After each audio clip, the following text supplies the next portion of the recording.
লড়াইয়ের মাঠে দেখা হবে। সবাই প্রস্তুত? পরিবর্তন চাই, পরিবর্তন চাই, পরিবর্তন চাই। গুন্ডারাজ খতম করবেন, গুন্ডারাজ খতম করবেন, গুন্ডারাজ খতম করবেন। সকালে ব্রেকফাস্ট হয়েছে 58 লাখ। 14 ফেব্রুয়ারি পরে আরো বুঝতে পারবেন, ভালো লাঞ্চ হবে, ভোটার তালিকা পরিষ্কার হয়ে যাবে, অভারতীয় থাকবে না। আর বাকি এই গান বাজছিল না, ভোট লুট করতে দেব না। এবারে আপনারা শুধু বাড়ি থেকে বেরিয়ে আসুন। এপ্রিল মাসটা নোট করে রাখুন। বাইরে থাকলেও ফিরে আসুন, বাইরের রাজ্যে থাকলেও ফিরে আসুন, আত্মীয় স্বজনকে নিয়ে আসুন। শুধু বেশি সংখ্যায় ভোট দিতে যান, বাকিটা আপনারা কি করবেন আমরা জানি। চাকরি নাই, শিল্প নাই, কৃষকের ফসলের দাম নেই, নারী সুরক্ষা নেই, শিক্ষা নেই, স্বাস্থ্য নেই, নাই রাজ্যে পরিণত হওয়া বাংলাকে উদ্ধার বাংলার জনগণই করবে।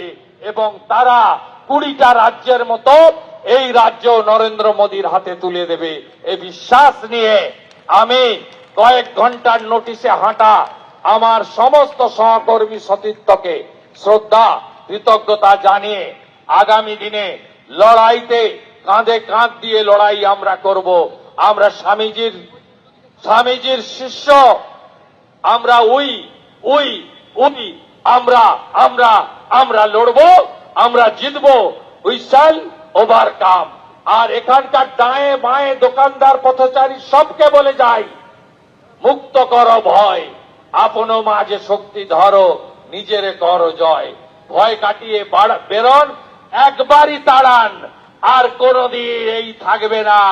কোন নার্সারিতে গেলে, বীজ দোকানে গেলে এই জোড়া ফুল আর ঘাস ফুলের কোনো বীজ পাওয়া যায় না, পাওয়া যায় না। এটাকে একবার যদি আপনি কার্বলিক, ব্লিচিং, ফিনাইল দিয়ে একবার শেষ করে দিতে পারেন, নির্বাচনে গণতান্ত্রিক ভাবে ইভিএম এ বোতাম দিয়ে পুনর্জীবিত হওয়ার, পুনর্জন্ম হওয়ার আর কোনো চান্স নেই। যা পিসি তুই চলে যা, যা পিসি তুই বাংলাদেশে, বাংলাদেশে যা পিসি তুই বাংলাদেশে, বাংলাদেশে, বাংলাদেশে। যাহা মোল্লা ইউনুস তাহাই খালা মমতা। দেখুন, 16 ঘন্টা অতিক্রান্ত, এখনো আগুন জ্বলছে আনন্দপুরের নাজিরাবাদের 2টি গোডাউনে। সেখানে দমকলের আধিকারিকরা এখনো কাজ করছে, কিন্তু 7 জনের প্রাণ চলে যাওয়ার পর প্রশ্নটা স্বাভাবিকভাবেই ওঠে, এতগুলো মানুষের প্রাণ চলে যাওয়ার দায় কে নেবে, দায়টা কার?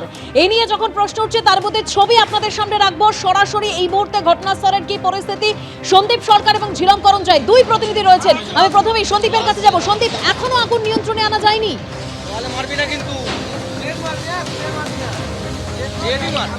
দেখো, আমার সঙ্গে রয়েছেন আমার ক্যামেরা প্রতিনিধি তরুণকে দেখাতে বলবো যেখানে এই মুহূর্তে দমকল কর্মীরা জল দিয়ে আগুনটা নেভানোর চেষ্টা করছেন। এটা হচ্ছে ওই মোমো প্রস্তুতকারী সংস্থা, একটা নামি মোমো বিক্রি করে, তারা ফুড চেন বলা যেতে পারে, তাদের গুদাম এটা। সেই গুদামের এখন 3 জন কর্মচারী নিখোঁজ রয়েছেন, যারা নাইট ডিউটিতে এসেছিলেন গতকাল রাতে। সেই জায়গায় দমকল কর্মীরা আগুন নেভানোর কাজ করে যাচ্ছেন। আমি যেখানে দাঁড়িয়ে রয়েছি একদম ঠিক সেই জায়গা যেখানে এই অগ্নিকাণ্ডের ঘটনা ঘটেছে, তার ভেতরে আমরা এসে পৌঁছাতে পেরেছি।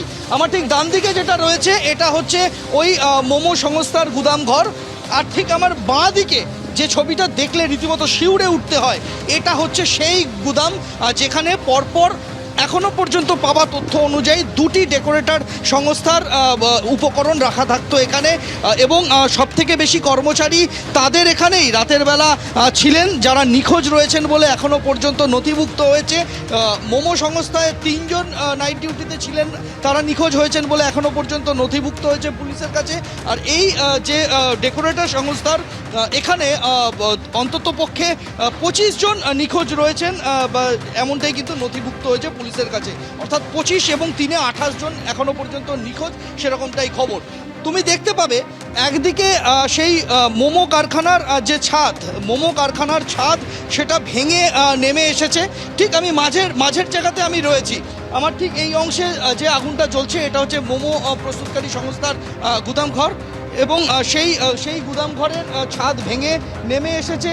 পাশের যে ডেকোরেটর সংস্থা, সেই ডেকোরেটর সংস্থার যে কাঠামো রয়েছে সেই কাঠামোর ওপরে দুটো কাঠামো মিলে মিশে একাকার হয়ে গিয়েছে। এবং এই যে সুবিশাল ধ্বংসস্তূপ তুমি দেখতে পাচ্ছ, এই ধ্বংসস্তূপ পেলোডারের সাহায্যে সরিয়ে সরিয়ে ভেতরে পথ করার চেষ্টা করছেন এখানে দমকল কর্মীরা। তারপর উদ্ধারকারী দল ভেতরে ঢুকতে পাবে, কেননা এই যে সুবিশাল লোহালক্করের কাঠামো রয়েছে, এই কাঠামোর তলায় কে কোথায় রয়েছেন চাপা পড়ে অগ্নিদগ্ধ অবস্থায় তা কিন্তু বোঝা একেবারেই অসাধ্য। তুমি দেখতে পাবে যে গোটা কাঠামোটাই ভেঙে দুমড়ে মুচড়ে নেমে এসেছে। আমরা তো একদম ভেতরে পৌঁছাতে পেরেছি এই মুহূর্তে, যেখানে পেলোডার দিয়ে পথ করে করে এগানোর চেষ্টা করছেন দমকল কর্মীরা।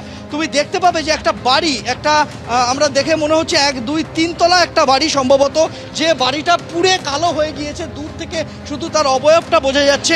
এই বাড়িটা হচ্ছে ডেকোরেটর সংস্থার একটা ওয়ার্কশপ এবং সেখানে এই বাড়িটার মধ্যেই তাদের অফিসও রয়েছে, এই ডেকোরেটর সংস্থার অফিস এবং ওয়ার্কশপ। সেই ওয়ার্কশপের বাড়িটা পুরো পুড়ে কালো হয়ে গিয়েছে, আর যে কাঠামোটা ভেঙে নিচে নেমে এসেছে এটা হচ্ছে তাদের ডেকোরেটরসের গুদামঘর। দুটি ডেকোরেটর সংস্থা যাদের কর্ণধাররা পূর্ব মেদিনীপুরের, এখনো পর্যন্ত তাই জানা যাচ্ছে, তমলুক এবং হেরিয়ার এদের মালিকের বাড়ি। তাদের খোঁজ শুরু হয়েছে এবং এখানে যারা কাজ করতেন মূলত বেশিরভাগই পূর্ব মেদিনীপুর, পশ্চিম মেদিনীপুর, কিছুটা দক্ষিণ 24 পরগনার যুবকরা এখানে কাজ করতেন। তারা নিখোঁজ রয়েছেন, তাদের খোঁজ পাওয়া যায়নি এখনো পর্যন্ত। এবং এখন যা পরিস্থিতি তাতে পুরোপুরি আগুন নিয়ন্ত্রণে আসা এবং এই কাঠামো সরানো, তার আগে কিন্তু উদ্ধার কাজ একেবারেই চালানো যাচ্ছে না। ফলে একদিকে দমকল বাহিনী যেখানে আগুন এখনো পর্যন্ত লেগে রয়েছে সেই জায়গায় পৌঁছে আপ্রাণ চেষ্টা করছেন নেভানোর, আর আরেকদিকে ঠিক আমার বাঁ পাশেই, তরুণকে বলবো আরও একবার ছবিটা দেখানোর জন্য, যেখানে পে লোডার দিয়ে কাজ করা হচ্ছে, পে লোডার দিয়ে এখানে সেই একেবারে কিভাবে কাজ চলছে সন্দীপ আমরা সেই ছবি দেখতে পাচ্ছি, তুমি আমাদের সঙ্গে থাকো। এবিপি আনন্দ, এগিয়ে থাকে, এগিয়ে রাখে।